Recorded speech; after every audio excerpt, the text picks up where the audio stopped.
Vítejte u dalšího videa ze série Lucidního snění a dneska si povíme něco o WBTB neboli Wake Back to Bed technice. Znamená to vlastně, že půjdete normálně spát na pár hodin, poté se probudíte, chvíli budete třeba vzhůru a pak vlastně půjdete zase spát. To je vlastně všechno. Je to vlastně metoda, která sice nefunguje sama o sobě úplně, protože spíš dá se říct, že zvyšuje účinnost jiných technik, ale sama o sobě zvyšuje tak nějakou tu bdělost nebo tak a tím pádem i tu účinnost jiné techniky a díky tady tomu vlastně je to asi jedna z nejlehčích metod pro začátečníky a dá se říct, že můžete ji zvládnout 100% hned od začátku vlastně hned, když poprvé třeba máte první lucidní snění, tak většinou to je třeba pomocí nějakého druhu Wake Back to Bed. A jediná nevýhoda teda je zkrácení vlastně spacího cyklu. A normálně jako pokud máte WBTB jenom třeba 5 minut, tak to asi nebude nějak poznat, ale pokud se třeba zbudíte při WBTB a už špatně se vám potom jako usíná, tak můžete klidně ztratit hodinu nebo klidně 2 hodiny, takže to už samozřejmě to už je na vás, jak si to právě zařídíte. Doporučuji teda dělat, když máte volný čas WBTB. Takže jak na tuhle techniku nebo metodu. Takže abyste mohli dosáhnout WBTB, musíte znát, nebo bylo by to dobré, kdybyste znali spací cyklus, nebo aspoň kolik hodin zhruba spíte. A potom si vlastně můžete načasovat budík nebo tak, abyste se probudili hned po REM spánku, REM cyklu. A vlastně nejlepší zbudit se samozřejmě hned jako kdyby po snu, čili když se zbudíte ve snu, tak pak se už jako kdyby pak se zase hůř zaspává, takže asi tak. Normálně teda půjdete spát, jak jste zvyklí.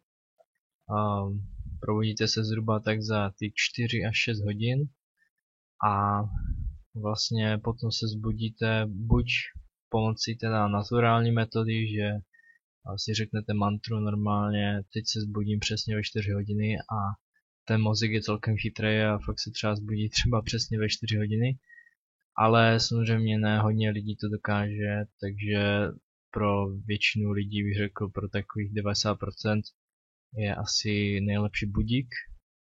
A samozřejmě normální budík vás probudí většinou okamžitě, čili doporučuji nějaký ten chytrý budík, aby vás vlastně neprobudil přímo, když budete zrovna mít sen, protože to pak vás to probudí, že jo, a budete muset, blbě se vám pak bude spát.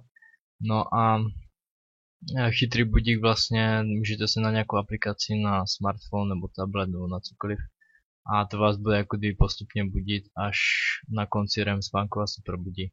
Čili zhruba třeba za 20 minut vás to probudí, ne přesně v ten stanovený čas, ale to vůbec nevadí. A když se teda probudíte, tak co dělat, že jo? Takže z pravidla tak nějak je docela dobrý udělat nějaký ten reality check. Nikdy nevíte, když budete jako kdyby to je false awakening, neboli to vám potom řeknu, co to je, ale je to jako kdyby, že nikdy nevíte, jestli se probudíte ve snu nebo v realitě, čili je dobrý takový zvyk si vytvořit, že pokaždé, co se probudíte, udělat si reality check. No potom teda můžete být vzhůru tak 5 až 60 minut, je to docela velký rozmezí, ale takhle vám bych to řekl. Pokud jste začátečník, když jste neměli vlastně LD, tak je to asi lepší, když budete trochu díl. Obecně se říká, čím díl vlastně jste vzhůru, tím větší šanci na to WBTB máte. Ale zase potom se hůř usíná, že? Takže já nevím, já teda praktikuju mikro WBTB, to znamená, že klidně spíte, vlastně se jenom jako kdyby probudíte budíkem a třeba za 2 minuty hned zase usnete, jo? Jenom si řeknete nějakou techniku a usnete. A pro mě to celkem funguje a nepotřebuji ani stávat z postele.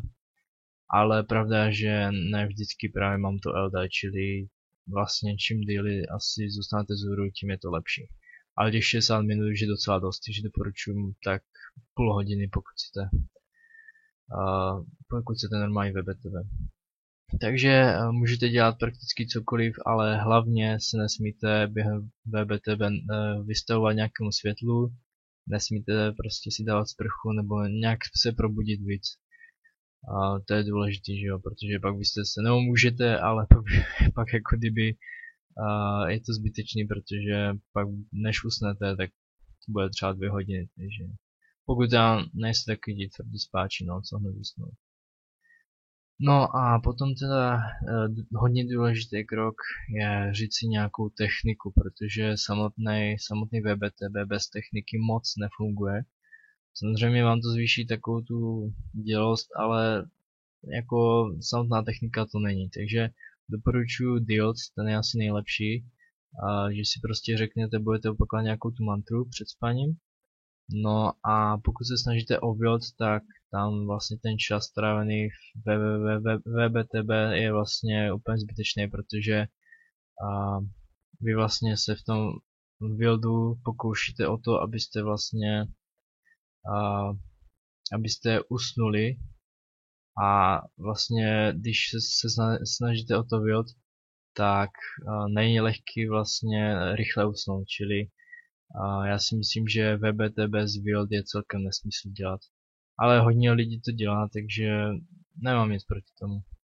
Každopádně další docela dobrý krok, pokud chcete fakt jako třeba 100% LD, tak je docela dobrý, když sníte třeba, nebo vypijete třeba jablečnou šťávu, jo, to je prostě, to jsou takový, to má hodně antioxidantů a tak nějak ještě to, nevím přesně jak to funguje, jo, je to chemie, ale zkrátka něco to dělá ve vašem těle, jo, a to vaše tělo je víc dělí prostě aktivní a díky tomu vlastně no, to zlepšuje vlastně ten LD. Takže asi tak, řekl jsem asi myslím úplně všechno k tomu WebTV.